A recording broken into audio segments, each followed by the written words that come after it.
Okay guys, here's Microsoft Access. I'm going to show you the interface real quick, just so you know what you're going to be working with. So when you open Access, you're going to get this screen.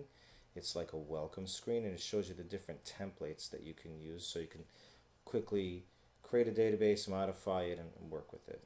Okay, and on the right you have your recent files list. I'm just going to go ahead and open a file here that I used.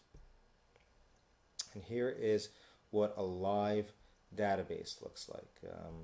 So for instance, you've got your different objects, and this is your object pane.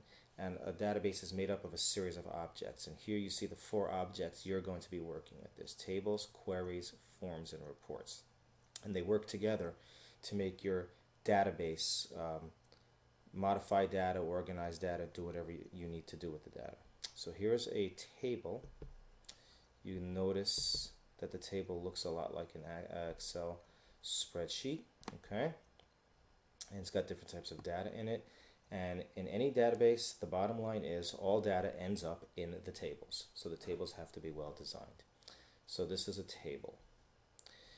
Then there are the queries. What a query does is it takes the data from the tables and just extracts specific things. For instance, if I wanted to create a query where I only saw records with the last name starting with the letter C, I could create a query to do that, and it just takes that data from the table. That's what queries do. Here's a form. It is a graphical representation of the data. You can scroll through the different records. It's a little easier to look at the records through a form than it is in a large cluttered table. You can also add and delete records from a form. And here is a report.